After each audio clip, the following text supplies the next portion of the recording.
दोस्तों, आज पेश है मेंढक राजकुमार मनोज चित्रकथा। ये कवर चित्र है इसका।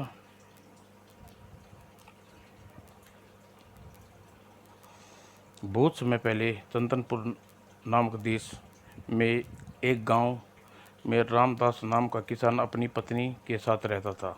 वे बहुत ही गरीब थे। उनके पास छोटा सा खेत था। दोनों पति पत्नी रोटी कमाने के लिए पर उसी खेत में सब्जियां उगाते और मंडी में बेचकर किसी तरह अपना पेट भर लिया करते थे। उनकी कोई संतान नहीं थी। ढलती उम्र के साथ साथ उनकी शारीरिक शक्ति भी धीरे धीरे क्षीण होती जा रही थी। अतः वह भविष्य के बारे में सोचकर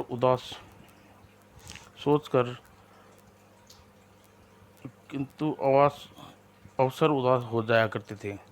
एक दिन दोनों उदास बैठे आपस में बातें कर रहे थे। कितना अच्छा होता यदि प्रभु हमें एक पुत्र दे देता। कम से कम अपने बुढ़ापे के बारे में तो चिंता करनी पड़ती और दो वक्त की रोटी तो मिलने की उम्मीद बनती।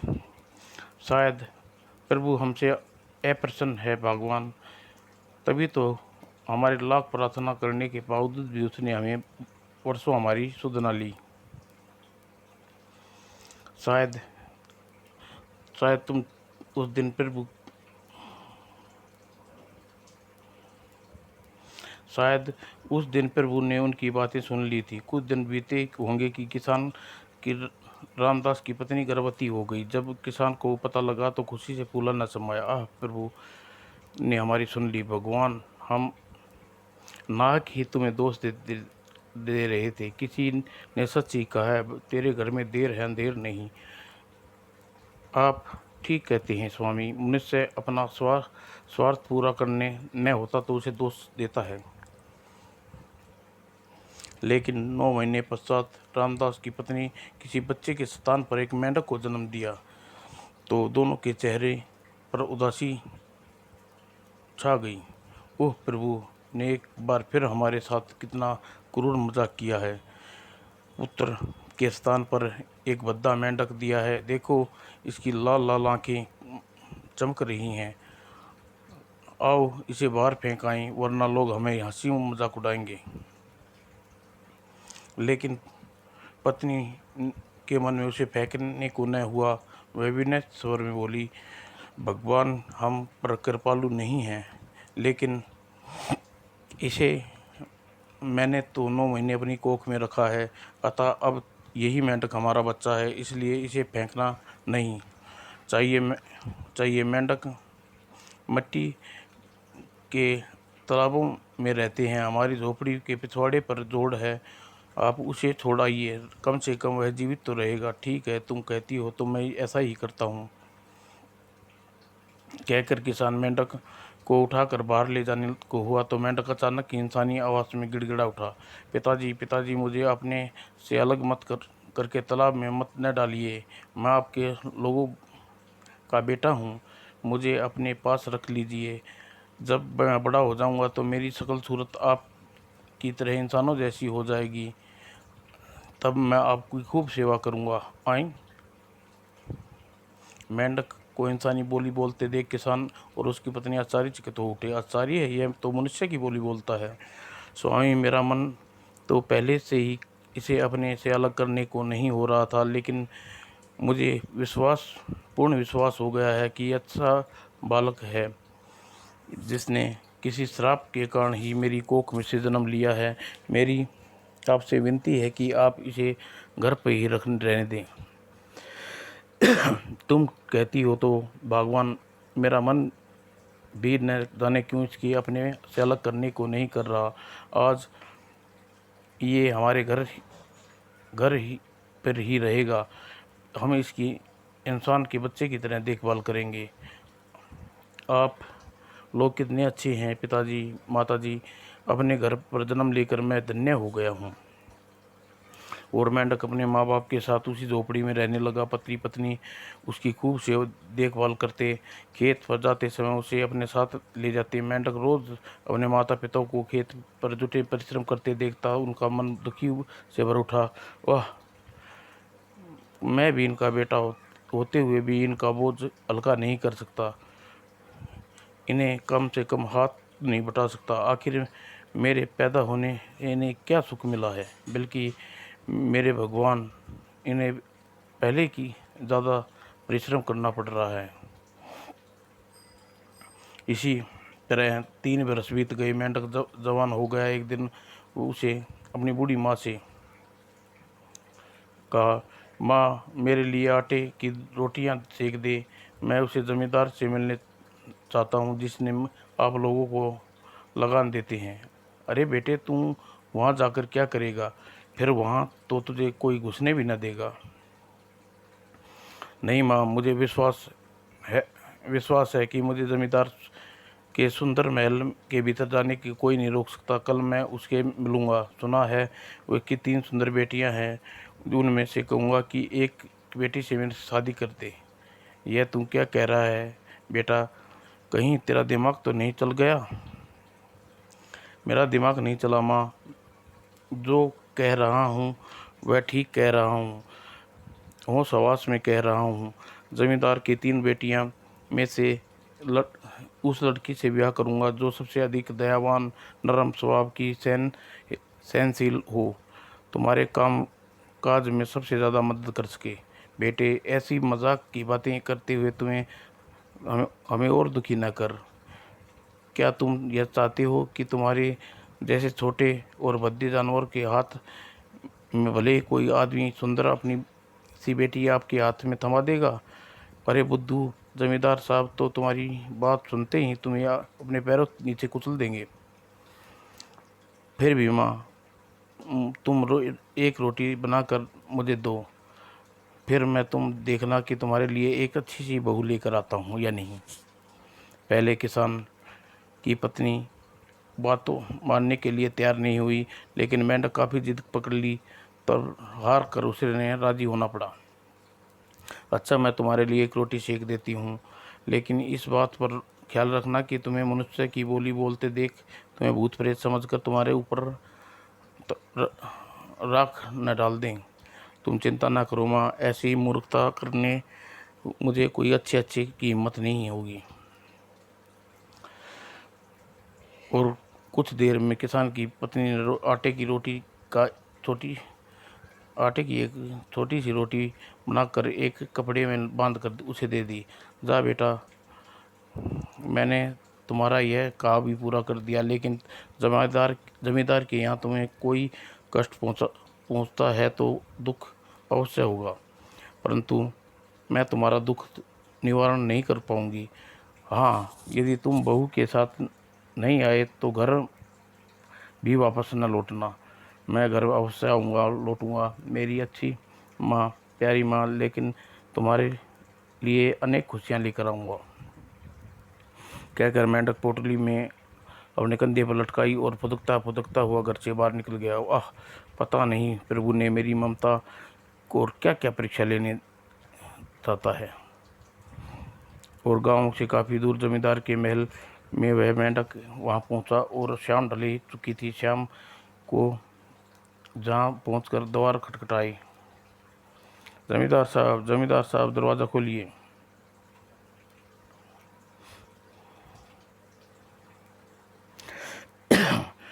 जब जमींदार ने किसी को दरवाजे को खटखटाते सुना, जाकर देखा कौन है और क्या चाहता है। नौकर ने दरवाज़ा खोलकर बाहर देखा तो किसी को न पाकर वह आश्चर्य भरा। अरे, यहाँ तो कोई नहीं है। दरवाज़ा किसने खटखटाया? जमींदार साहब को कौन पुकार रहा था? शायद इसने मुझे देखा नहीं। अरे भाई, तुम इधर उधर क्या देख रहे हो? मैं यहाँ दरवाजे के मैंने तो खटखटाया है। अरे, तुम तो मेंढक इंसानी भाषा बोलती हो। हाँ, इंसानों की बोली बोलता हूँ मैं। तुम्हारे मालिक से जाकर कहो कि उससे इसी वक्त मिलना चाहता हूँ। ठीक है। जब मेंढक इंसानी बोलते देख तो नौकर बुरी तरह घबरा गया। वह दौड़ता हुआ मालिक के पास पहुंचा। मालिक, दरवाजे पर एक मेंढक खड़ा है, वह इंसानों की बोली बोलता है, कह रहा है कि वह इसी समय तुम्हारे मालिक से मिलना चाहता है। और क्या आश्चर्य की बात है।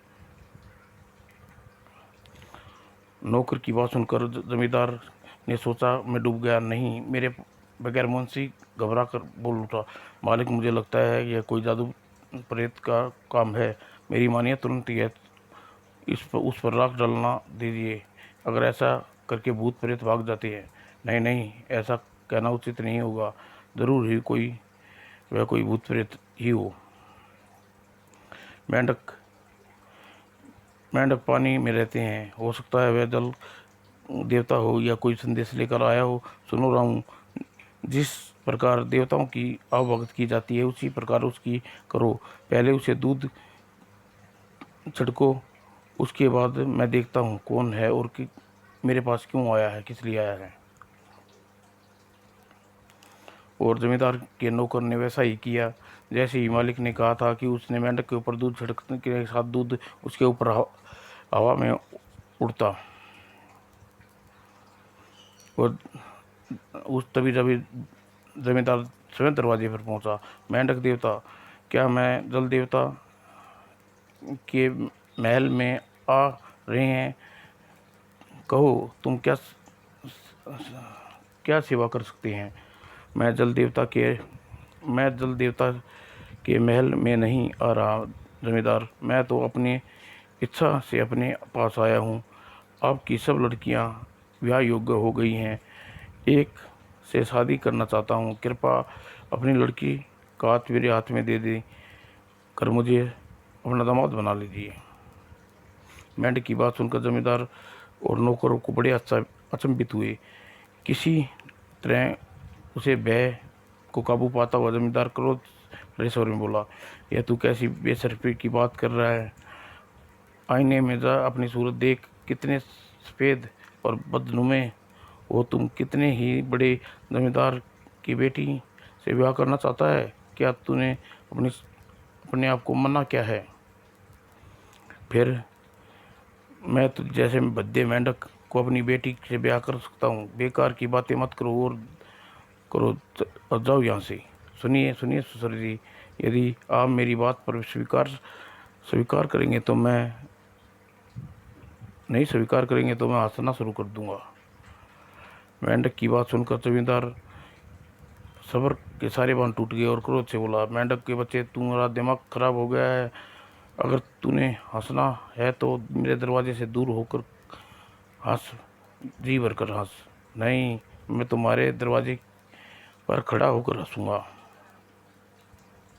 कहने से के साथ मेंढक जोर जोर से हंसना आरम्भ कर दिया। हंसने के अचानक ही जोरों से आवाज़ से और उस धरती कांपने लगी और महल के ऊंचे ऊंचे स्तंभे हिलने लगी और महल गिरना ही चाहता हो। ओह ये भगवान! तभी सारे आकाश और धूल मिट्टी के कंकड़ हमें उड़ने लगे। सूरज के चारों ओर आकाश में अंधेरा सा छा गया और जमींदार के घर के सब लोग नौकर चाकर हवा में उड़कर एक दूसरे टकराने लगे। किसी को नहीं मालूम था कि यह क्या हो रहा है और किस प्रकार हो रहा है। जमींदार ने यह महसूस किया कि वह जल्द से जल्द मेंढक को हंसने से नहीं रोकेगा तो केवल उसी के महल का खंडर बनेगा, बल्कि परिवार के सभी नौकर चाकर दूसरे से टकरा कर मर जाएंगे। वह स्थिरता से बोला, मेंढक महाराज, मैं आपकी बातें मानने के लिए तैयार हूँ। कृपा करके आप हंसना बंद कर दें।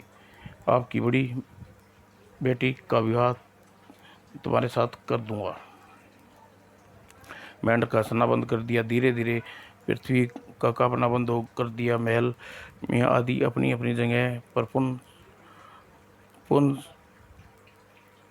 पहले के समान स्थिर हो गया। भीतर आइए मेंढक महाशय, और मेरी विवाह की तैयारी करता हूँ। धन्यवाद ससुर जी। और उधर जमींदार ने पुनः अन्न ब्याह का मंडप तैयार किया और पंडित को बुलाकर मेंढक के साथ अपनी बेटी की फेरे डलवा दिए। आह मेरी प्यारी बेटी, प्रभु तूने कैसी सजा दी है। और विधिवत विवाह होने के बाद ससुर जी, मैंने इसी समय अपनी बहू को लेकर अपने घर जाना चाहता हूँ, कृपा करके आप विदा की पूरी तैयारी कर दीजिए। ठीक है। और जमींदार ने उसी समय घोड़ा मंगाए और बेटी के लिए दूसरा और दहेज के लिए कुछ देर में जमींदार उसके परिवारजन ने भरे हृदय से अपनी बेटी को विदा कर दिया। मेंढक धरती पर फुदकता फुदकता चल रहा था पत्नी पत्नी को मार्ग दिखाने के लिए। जमींदार को काफ़ी जमींदार की बड़ी लड़की का नाम श्यामलता था। मेंढक के विवाह कर वह बिल्कुल भी खुश न थी। उसे फेरे डाले थे। उसी से मन में यह फैसला कर लिया था कि मेंढक को छुटकारा पाकर वह रहेगी। इसलिए उसने विदा होने से पहले ही बड़े बड़े पत्थरों को वस्त्रों में छिपा लिया था। मौका मिलने की तलाश में पत्थर मारकर मेंढक को ढेर कर देगी। इससे पहले घोड़े पर पैर से कुचल करवाना चाहती लेकिन अपने उद्देश्य में सफल न हुई पाई, क्योंकि मेंढक फुदकता फुदकता कभी इधर कभी उधर कभी दूसरी तरफ। काश बहुत चालाक है, लेकिन मैं इसे छुटकारा पाकर रहूँगी। और एक बार उसे मौका लगा। जैसे ही उसने मेंढक करीब आया, उसने झट से वस्त्र से पत्थर निकाला और मेंढक पर दे मारा और निशाना बिल्कुल सही बैठा। टक। और श्यामलता ने प्रसन्न होकर अपने घोड़े को वापस मोड़ लिया और चल पड़ी। पिताजी को पूछेंगे तो कह दूंगी मार्ग में छोड़कर भाग गया। लेकिन श्यामलता थोड़ी देर दूर ही पहुंची होगी कि किसी ने उसे पुकारा, श्यामलता रुको, तुम्हें कुछ कहना चाहता हूँ। कौन हो? और श्यामलता ने पलट कर देखा तो सामने मेंढक को कुशल पाकर देखकर चौंक के आचार्य से फटी रहेगी। तुम अभी जीवित हो? हाँ। और यदि तुमने मालूम होता कि मैं तुम मुझे दूर इतना जरा भी पसंद नहीं करती तो मैं तुम्हें बयान कभी नहीं करता और अपने साथ नहीं लाता। बगैर बगैर अब कुछ नहीं बिगड़ा। जाओ, तुम अपने पिता के पास छोड़ाऊँ, यह ठीक रहेगा। एक बद्दे मेंढक, क्योंकि हमारी तुम्हारे साथ कभी भी खुश नहीं रह सकती। मेंढक श्यामलता को लेकर पुनः जमींदार के पास पहुंचा। अरे, तुम लोग वापस क्यों लौट आए? क्या तुम्हें दहेज में कोई वस्तुओं की कमी रह गई? ऐसी कोई बात नहीं है ससुर जी। दरअसल आपकी बेटी को छोड़ने आया हूँ, इसलिए आपकी यह बेटी मुझे ज़रा भी पसंद नहीं करती। कृपा करके आप अपनी दूसरी बेटी से विवाह मुझसे कर दीजिए। मेंढक की बात सुनकर जमींदार क्रोध से भड़क उठा। खामोश बदतमीज, मैं तुम्हारे कहने पर मुताबिक अपनी एक बेटी का ब्याह तुझसे कर चुका हूँ। यदि वह तुझे पसंद नहीं है तो मुझे साथ जाओ, और पसंद है तो उसे छोड़ कर जाओ। अपनी दूसरी बेटी का विवाह तुमसे कतई नहीं करने को तैयार हूँ। सुनिए ससुर जी, यदि आपने मेरी बात न मानी तो मैं चिल्लाना आरंभ कर दूंगा। जमींदार ने सोचा, अगर यह चिल्लाता है तो वो हर्ज बस इतना है, हंसना खतरनाक है। सोचकर मेंढक से चिढ़ता हुआ बोला, सुनो मेंढक के बच्चे, मैं तुम किसी भी हालत में अपनी दूसरी बेटी का भी शादी नहीं करूँगा। तैयार नहीं हूँ। तुम्हें यदि चिल्लाना है तो खूब चिल्ला, जी भर कर चिल्लाओ। रात चिल्लाने पर किसी के भी कानों पर तक जून नहीं रहेंगी। अच्छा, तो यह बात है। और मेंढक ने जोर जोर से चिल्लाना आरंभ कर दिया। इतनी तेजी से चिल्ला मानो रात के समय बड़ी बड़ी बिजली कड़क रही थी। हे भगवान, हमारे कानों के पर्दे फट जाएंगे। चारों तरफ बिजली कड़कड़ने के साथ पहाड़ों पर, नदियों पर इतना अधिक पानी बरसने लगा।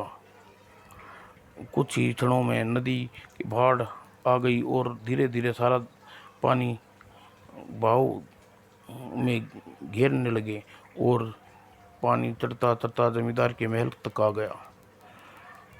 और जब जमींदार ने परिवार वालों ने यह देखा तो भयभीत होकर सब दौड़कर महल के सबसे ऊपर की मंजिल पर पहुंच गए। वहाँ आप गांव को तबाही देखने लगी। स्वामी, आप इस मेंढक को तुरंत चलाने से रोकिए, वरना हम महल रोकिए ना, हम सब महल में पानी में डूब कर मर जाएंगे। देखिए, पानी महल के ऊपर चढ़ता आ रहा है। और लाचार जमींदार में मेंढक को कहना ही पड़ा, मेंढक महाराज, अपनी दूसरी बेटी का विवाह तुमसे साथ करने को लिए तैयार हूँ। कृपा करके चिल्लाना बंद कर दीजिए, वरना हम सब मर जाएंगे। ठीक है, तुम पर नीचे आओ और जल्दी से विवाह की रस्में पूरी करो।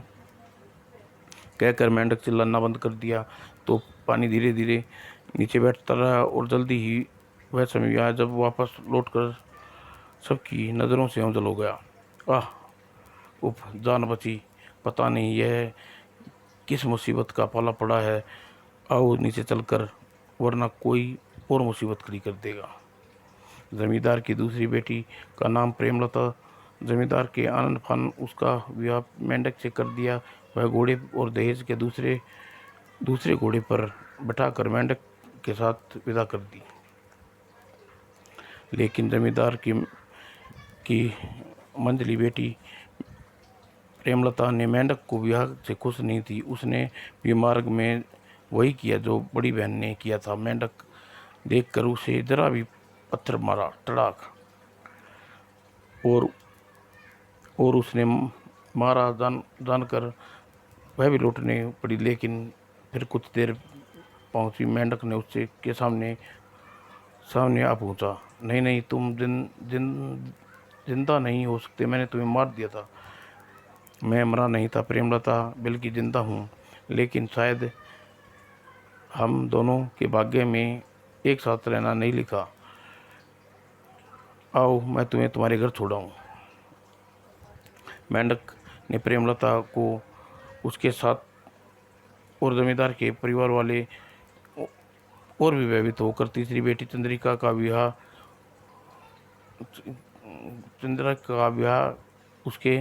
उसने घर की ओर चल दिया।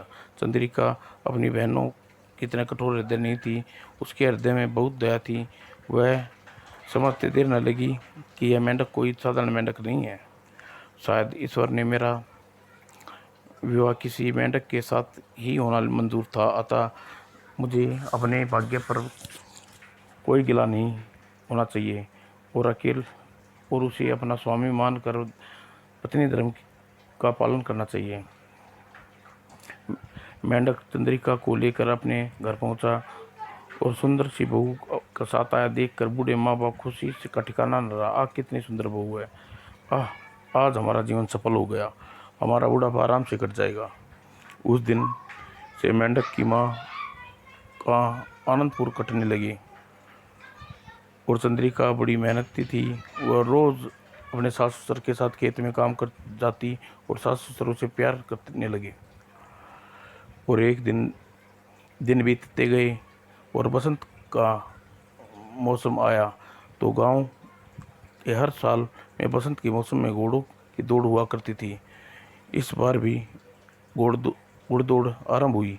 माँ मैं मेंढक के साथ माँ मैंने मेंढक की बेटे के साथ चलने के लिए कहा है, क्योंकि मेंढक का मन मना करते हुए बोला, ठीक है तो जाते हैं, आज संध्या होते ही लौट आएंगे और तुम्हारे लिए रोटी बनाकर रख दी है, खा लेना। माँ, रास्ते में बहुत से पहाड़, नदी, नाले, पर्वत पड़ते हैं। अगर तुम बहू को लेकर चले जाओगे तो मैं भला वहाँ कहाँ परेशान होता फिरूंगा। और घोड़े पर सवार होकर मेंढक ने अपनी माँ बाप और चंद्रिका को दोनों मैदान की ओर चल पड़े जहाँ घुड़सवारी होती थी। और जब वे घुड़दौड़ के मैदान में पहुंचे तो घुड़ दौड़ आरंभ हुई और चंद्रिका अपनी सास और ससुर के साथ एक स्थान पर बैठकर घुड़दौड़ देखने लगी। यह घुड़दौड़ 3 दिन तक चलती रही। जो कोई इस घुड़दौड़ में जीतना उसकी बहुत इज्जत होती थी। हर व्यक्ति अपना घर में बुलाकर दाव देता था। वह क्या नीली कमीज वाला युवक इस साल फिर से जीत गया। और अब देखना यह कल भी मैदान में उतरता है या नहीं। घुड़दौड़ देखने के बाद मेंढक अपने माँ बाप और पत्नी संध्या के साथ वापस लौट आया। उसने मेंढक मेंढक को वहाँ जीतने वाले के बारे में बताया तो मेंढक ने तुरंत बोला, मैं जानता हूँ आज की तमाम दौड़ एक नीली कमीज वाला युग जीता है। हाँ, लेकिन लेकिन यह सब तुम्हें कैसे मालूम हुआ, जबकि तुम वहाँ गए भी नहीं थे। मेंढक ने बात सुनकर सभी आश्चर्यचकित हो गई। उसके बारे में पूछा तो मेंढक ने उन्हें टाल दिया।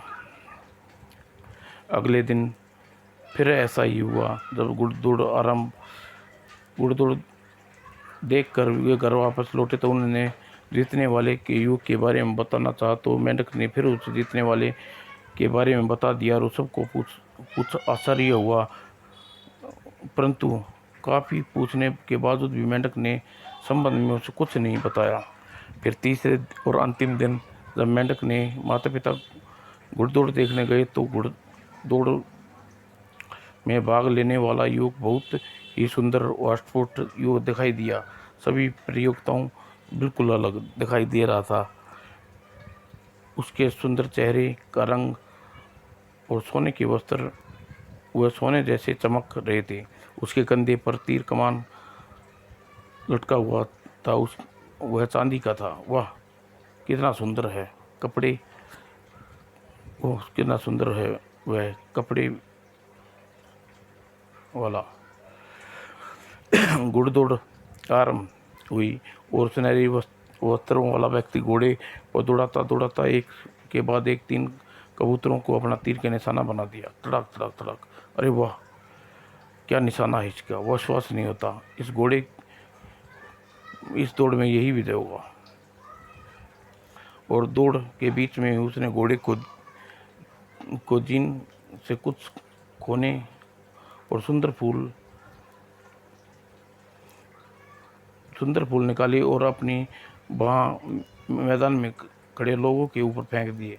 इसी तरह उसने जीन को 22 तरह चांदी के फूल निकाले और अपनी दाहिनी वाले लोगों पर फेंक दिए। वाह गजब, आश्चर्यचकित। उसी दिन सारी प्रतियोगिताओं में उस सुनहरे वस्त्र वाले धारण किए बलिष्ठ एवं नौजवान युवक की जीत हुई। वहाँ मौजूद सभी लोग ने उसे घेर लिया। वह सभी को अपने अपने घर ले जाकर दावत खाने की प्रार्थना करने लगी। आज की दावत मेरे घर कबूल करो बेटा। ओह, शाम होने वाली है, मुझे तुरंत ही पहुंचना चाहिए वरना सब गड़बड़ हो जाएगी। नहीं, मैं आपकी दावत नहीं, आज दावत मेरी ओर से। और शाम होने को आ गई थी। वह युवक ने तेजी से दावत कबूल नहीं की और वह जल्दी ही अपने घोड़े पर सवार होकर गांव की ओर चल पड़ा। और जहां मेंढक और मेंढकी के बाप और बहू आए थे। आचार्य अपने को किसी भी दावत कबूल नहीं की, किसी से मिला नहीं, बोला नहीं, पता नहीं कौन था और कहाँ रहता था। और सब खड़े खड़े उस सुनहरी घुड़सवार को जाते देखते रहे। और संध्या को जब मेंढक और माँ बाप पत्नी लौट कर मेंढक को दरवाजे पर खड़ा पाया। ओह, आप लोग लौट आए माता पिता, आप लोगों के इंतजार कर रहा था, आइए भीतर ही बातें होंगी। बेटा, तुम जानते हो आज घुड़सवाला में कौन और किसकी जीत हुई? हाँ माँ, जानता हूँ। यही कहना चाहती हूँ न कि वह दौड़ एक सुनहरे वस्त्रधारी ने कमाल कर दिया था। उसने न केवल आज अंतिम प्रतियोगिता की जीती बल्कि घुड़सवारी करते हुए 3 कबूतरों को भी अपने तीरों के निशाने से बनाया। सोने और चांदी के फूल लोगों पर बरसाए। बिल्कुल यही हुआ था बेटा, लेकिन वहाँ तो हर हाल की बिना वहाँ गए कैसे मालूम हो जाता है। लेकिन मेंढक पहले के समान फिर बात टाल गया। और समय बीतता गया। अगले साल बसंत के मौसम में फिर दौड़ हुई। मेंढक की पत्नी और माँ फिर घुड़दौड़ देखने के लिए मेंढक नहीं गया था। तीसरे दिन सब लोगों ने फिर सुनहरे वस्त्र वाले को देखा। सुनहरे व्यक्ति ने प्रतियोगिता में जीतकर वह बिना किसी से कुछ कहे चला गया। मेंढक अपने माँ बाप के साथ था। मेंढक अपने माँ बाप के साथ रहता था। आश्चर्य है यह तो वह तो हमारे गांव की ओर जा रहा है। जब मेंढक की पत्नी और माँ बाप घर पहुंचे तो देखकर बड़ा आश्चर्य हुआ कि मेंढक को सब बातें मालूम थी। चलो माँ, अब देर न करो, जल्दी से खाना परोसो, मुझे बूढ़े दूर की भूख लगी है। तुम बैग, अभी खाना परोसती हूँ बेटा। मेंढक को भोजन कराने बैठे गया और उसकी पत्नी चंद्रिका के दिमाग में बार बार उथल पुथल मच के सोचने लगी, मेरा पति घुड़दौड़ में तो जाता नहीं, फिर इसे सब बातें कैसे मालूम होती है। सुनहरे वस्त्रों वाला घुड़सवार को दिन के पीछे क्यों जाना पड़ता है? वह हमारे गांव की ओर क्यों जाता है? जरूर ही मेंढक को घुड़सवार के रहस्य के बारे में इस जानकर ही रहूंगी। और अगले साल बसंत ऋतु में फिर घुड़दौड़ आरंभ हुई, जिसकी चंद्रिका अपने साथ और ससुर के साथ घुड़दौड़ देखने गई। 2 दिन तक वह सुनहरे वस्त्र वाला व्यक्ति घुड़दौड़ में शामिल नहीं हुआ, लेकिन तीसरे दिन वह व्यक्ति घुड़दौड़ में शामिल हुआ और दौड़ना आरंभ करने लगा। और चंद्रिका उसकी सास से बोली, माता जी, मेरे सिर पर बड़े जोर से दर्द हो रहा है, मैं अपने घर जाना चाहती हूँ, कृपया आप मुझे एक घोड़ा दे दीजिए। हाँ हाँ बेटी, क्यों नहीं बेटी, तुम अपने घोड़ा ले जाओ और घर जाकर आराम करो, संध्या तक आ जाएंगे। और चंद्रिका ने तुरंत ही अपने घोड़े को काठी पर चढ़ी और सवार होकर तुरंत गति से अपने घर की ओर दौड़ पड़ी।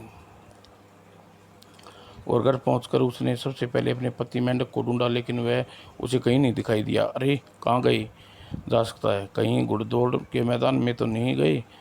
लेकिन यदि उन्हें वहाँ जाना होता तो हमारे साथ क्यों नहीं जाते? आखिर सब क्या है? बात के पीछे क्या रहस्य हो सकता है?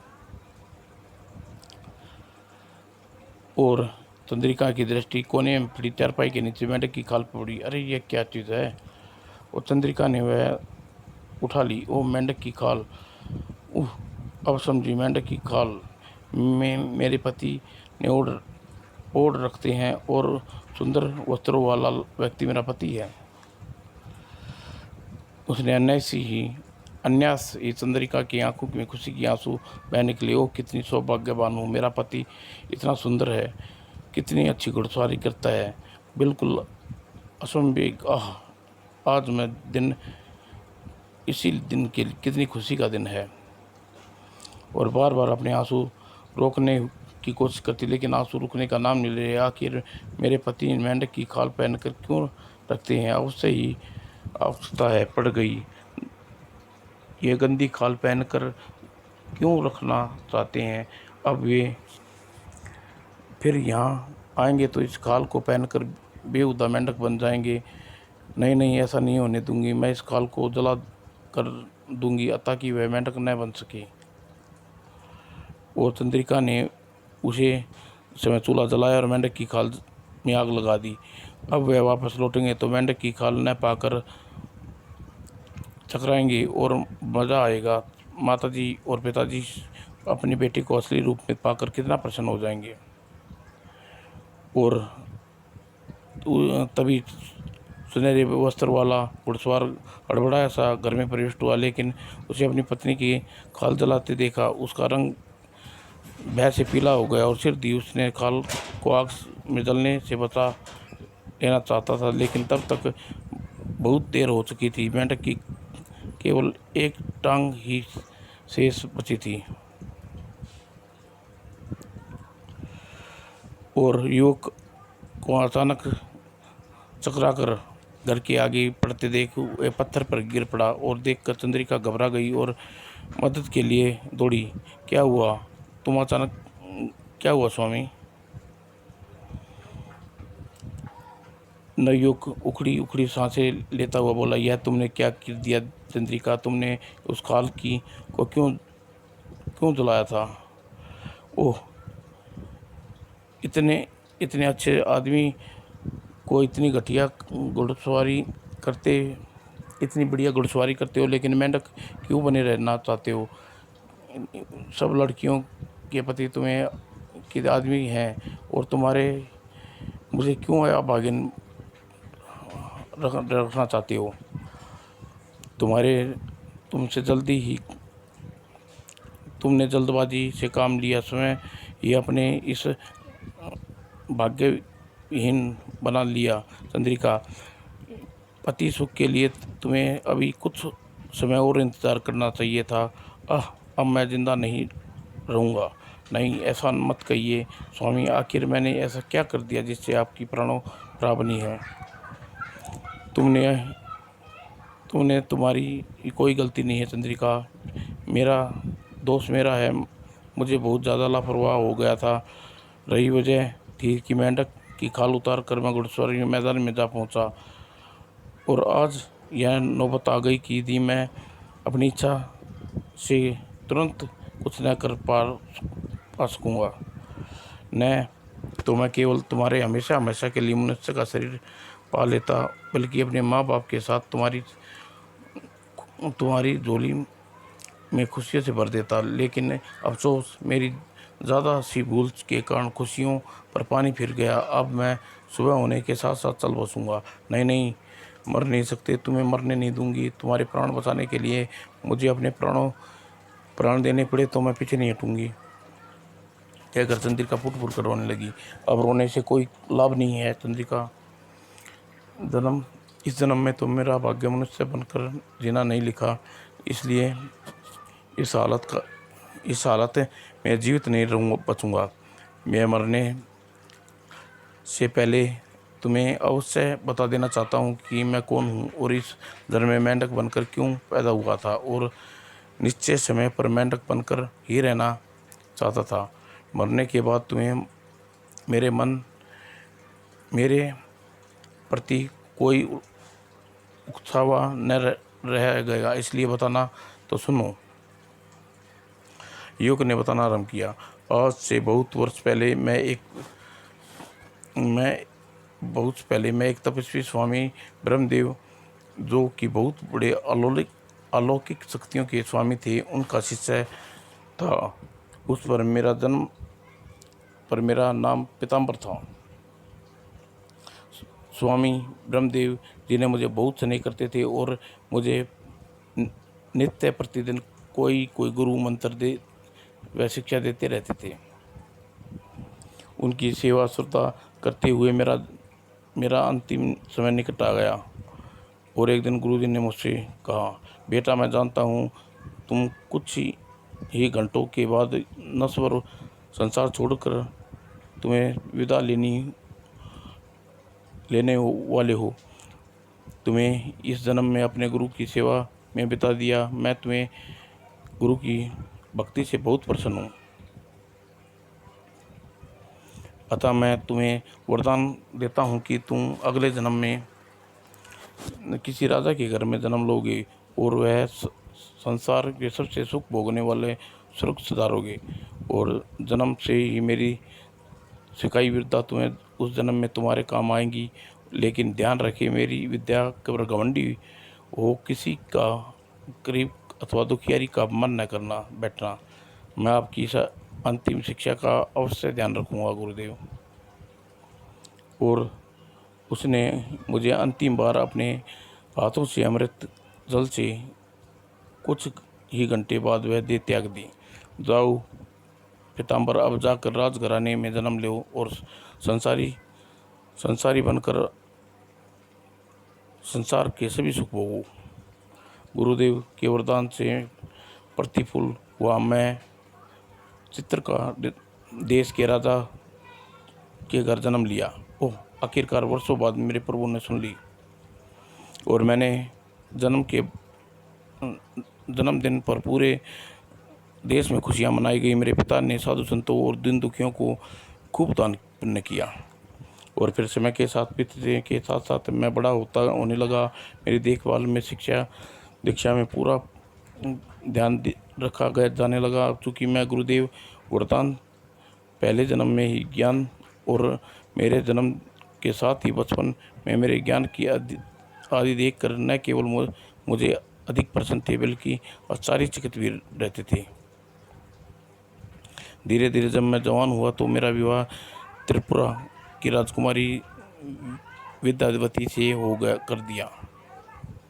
मेरे विवाह के कुछ ही वर्षों पश्चात एक एक करके मेरे माता पिता की मृत्यु हो गई। चित्रिका देश का राजा बन गया, लेकिन राज सिंहासन पर बैठते ही साथ मेरी बुद्धि भ्रष्ट हो गई। मैं अपने गुरु की दी हुई सारी शिक्षा भूल गया और अपने राज्य में शक्ति, अंत, ज्ञान और घमंडी अत्याचारी बन गया। अतः प्रजा पर तरह तरह के जुर्म करने लगा। दया करो महाराज, दया करो। हमारी कोस में दया नाम की कोई शब्द नहीं है। सैनिक को मार मार कर इसकी खाल उधेड़ दो। अब ये हमारे विरुद्ध उठने का यही अंजाम होता। ओह, राज सिंहासन पर बैठते ही इन्हें क्या हो गया।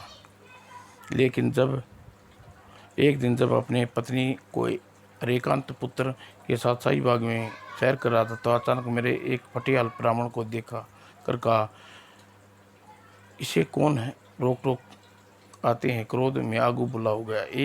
तुम यहाँ कैसे आ रही हुई? कौन हो तुम? महाराज, मैं एक गरीब ब्राह्मण हूँ और कुछ दान पाने की आशा में आया हूँ। पर घर पे भी बच्चे भूखे हैं, कुछ मिला तो आपकी बड़ी मेहरबानी होगी। और ओह, तो तुम्हें कुछ खाने के लिए चाहिए? ठहरो, अभी बताता हूँ। और तुरंत उस मेंढक को मारा, ठराक नहीं और उसे ब्राह्मण को देते हुए कहा, लो ये मेंढक तुम अपने भी बच्चे के साथ खा लेना, कई दिन से तुम्हें भूख लगी है। और अरे मूर्ख, एक ब्राह्मण को अपमान करता है, देख जिस ब्राह्मण का तुम घोर अपमान कर रहा है वो कौन है। और जैसे ही उसने कपड़े उतारे और पिछले गुरु को, ओह गुरु जी, आप इस वेश में, क्षमा करें आपको पहचाना नहीं, मेरा प्रणाम स्वीकार करें। दूर हट मूर्ख पाखंडी। मूर्ख, तूने मुझे जीवन वरदान इसलिए नहीं दिया था कि तू अहंकार में चूर होकर साधु, ब्राह्मणों, गरीबों अपमान करे, भूल जाए कि अंतिम शिक्षा की। मुझे वास्तव में भूल हो गई गुरुदेव, मैं क्षमा कर दीजिए। मूर्ख, तेरे शब्दकोश में यदि कोई दया शब्द नहीं है तो मेरे शब्दकोश में क्षमा शब्द नहीं है। मैं तुझे श्राप देता हूँ, जिस मेंढक को मारकर तूने मुझे रूप में ब्राह्मण का अपमान किया है, अगला जन्म तू उसी मेंढक के रूप में लेगा और मेंढक का रूप तुझे वर्षों तक रहना होगा, जिसमें तू इस समय यदि तू बीच में किसी मेंढक की खाल बदलने देख लिया तो इंसान के रूप में आने के बाद तुम खाल को किसी ने नष्ट कर दिया तो फिर तू मरकर मेंढक के रूप में जन्म लेगा। नहीं, ऐसा नहीं हो कर, मुझ पर दया कीजिए गुरुदेव, मेरे अपराध को क्षमा कर दीजिए। मेरा शराब खाली नहीं जाएगा पीताम्बर, इसलिए तुम किए के फल भोग।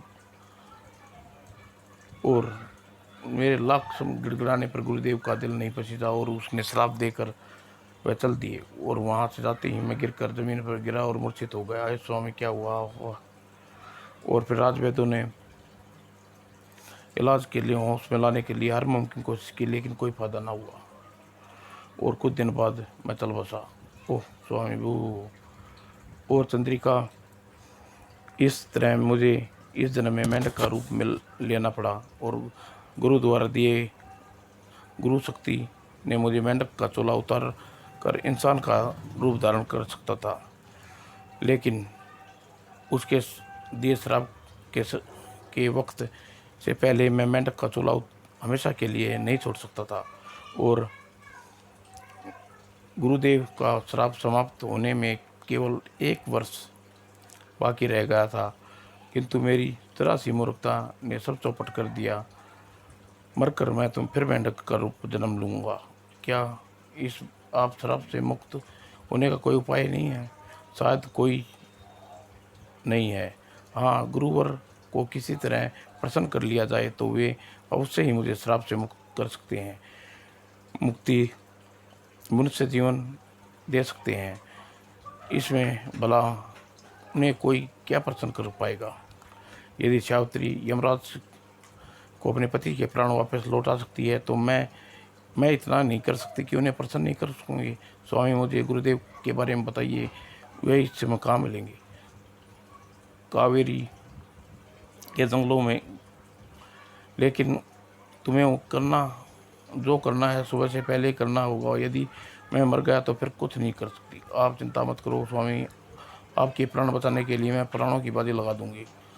और इतना कहकर चंद्रिका जैसे ही उठकर बाहर जाने को लगी, उसके साथ ससुर आ गई और युवक को इस प्रकार पत्थर पर लेटा देख उसे अचानक हुआ।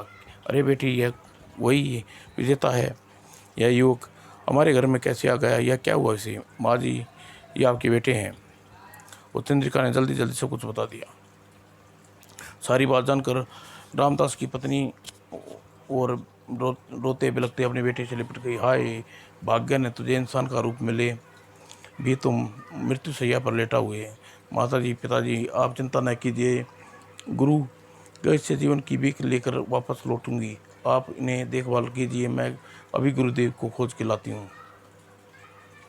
और कहकर चंद्रिका उसी घोड़े पर सवार होकर जिस पर उसका पति पीताम्बर सवार होकर आया था, और अगले क्षण जैसे ही घोड़े पर ऐड लगाई हवा में बातें करने लगा। टक टक टक टक। और नदी नालों और पहाड़ों को पार करते हुए तत्पात चंद्रा कावेरी के घने जंगलों में पहुंची। अब मुझे जल्दी ही जल्द झोपड़ी को खोज करनी होगी जहां स्वामी ब्रह्मानंद जी के वास करते हैं। और काफ़ी देर जंगल में खाक छानने के बाद चंद्रिका एक झोपड़ी दिखाई दी।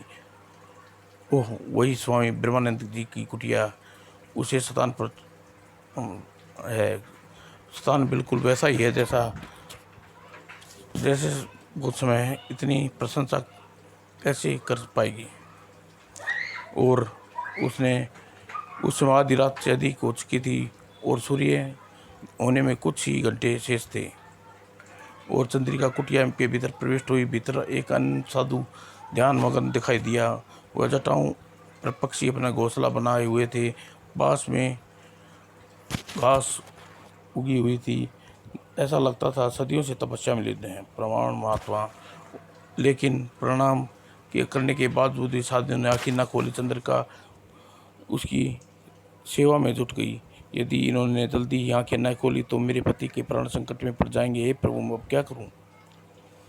जैसे तैसे समय बीतता गया। चंद्रिका व्याकुल होने लगी। उसने आओ देखा न ताओ सूर्य उदय होने में अभी काफ़ी समय शेष रह गया है। उसने कमर में कटारी निकाल कर एक टांग काट दी। महर्षि, मेरे पति का प्राण संकट में है। उसकी सजा मैं भुगतने के लिए तैयार हूँ। मेरा अंग अंग स्वीकार कर लीजिए। मेरे पति को लौटा दीजिए। आप श्राप मुक्त कर दीजिए। वो चंद्रिका और साधु अपनी आंखें नहीं खोली, लेकिन चंद्रिका एक बार बार करते आंखों, कान या हाथ साधु के चरणों में अर्पित कर दिए। और महर्षि, सूर्योदय होने में अब कुछ ही क्षण शेष रह गए हैं। यदि आप मेरे मरने पति का श्राप मुक्त नहीं करते थे, हुए मुझे जीने का बेकार है। मेरी गर्दन आपके चरणों में स्वीकार कर दी। और चंद्रिका ने एक झटके में अपनी गर्दन काटकर ब्रह्मदेव के कदमों में रख दी। और तभी सन्यासी ब्रह्मदेव की आंखें खोल दी। तुम महान हो बेटी, तुम्हारी पति भक्ति देखकर मैं बहुत प्रसन्न हुआ, अतः तुम्हें तुम्हारी कुर्बानी व्यर्थ नहीं जाने दूंगा। और फिर उसने कमंडल से जल चुल्लू निकाल लिया और कोई मंत्र पढ़ते हुए चंद्रिका के शरीर अलग हिस्से पर छिड़का। तुरंत ही चमत्कार हुआ, चंद्रिका के कटे हुए अंग फिर से शरीर के यथासत जुड़ गए और जीवित हो गई, बैठ गई। आह, यह कैसा चमत्कार है महर्षि, मैं मरकर भी पुंजीवित हो गई। ऐसा मैंने तुम्हारे पति भक्ति के प्रसन्न होकर किया है बेटी। धन्य है माँ जिसने तुम्हें जन्म दिया है, और भाग्यशाली है तुम्हारा पति जिसने तुम जैसी पत्नी मिली। लेकिन मेरे स्वामी, आपके श्राप से मौत की घड़ियाँ गिर रही हैं। आप उसे जीवन की भीख मांगने आई हूँ, जानता हूँ, लेकिन यह नहीं मरेगा। जानता हूँ, इसलिए वह नहीं मरेगा। जाओ, अपने श्राप को मुक्त करता हूँ। उसे वरदान देता हूँ कि वह तुम्हारा 100 साल अपने पति के साथ रहो, सुहागिन बनकर संसार के सुख भोगती रहो। आह, आप धन्य ऋषि। जाओ बेटी, तुम्हारे सास ससुर के साथ तुम्हारा पति भी तुम्हारी राह बाट देख रहा होगा। वो चंद्रिका ने महर्षि से आशीर्वाद लेकर विदा हुई और घोड़े पर सवार होकर अपने घर की ओर चल पड़ी। और जब मेरे पिता माता को मालूम होगा तो मेरे पति कोई मेंढक न होकर एक सुंदर और सजीले नौजवान इंसान है, तो वह कितने खुश होंगे। और जब चंद्रिका अपने ससुराल पहुंची तो पीताम्बर ने वास्तव में अपने माता पिता के साथ उसकी बाट धो रहा था, उसे अपनी बाहों में भर लिया। फिर ये सचमुच तुम पत्नी के रूप में पाकर बहुत धन्य हूँ। यह दूसरा जीवन मुझे तुम्हारी कारण प्राप्त हुआ है। अब मैं तुम्हारा उपकार कभी नहीं भूलूंगा। ऐसा कहकर मुझे शर्मिंदा ना कीजिए स्वामी, यह तो मेरा धर्म था, कृतज्ञ था। मैंने तो जो किया वह अपने स्वार्थ के लिए, अपने स्वभाव बचाने के लिए किया, फिर इसमें उपकार कैसा। और चंद्रिका जब माँ बाप की घटना का पता चला तो वह बहुत खुश हुए और उन्होंने आशीर्वाद देने के उन चंद्रिका को दोनों बड़ी बहनें भी अपनी छोटी बहन का भाग्य सराहती हुई अपने किए पर मन ही मन पछता रही थी। उसके बाद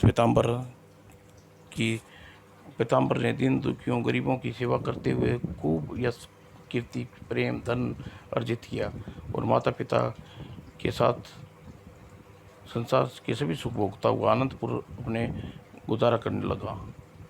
धन्यवाद दोस्तों, समाप्त।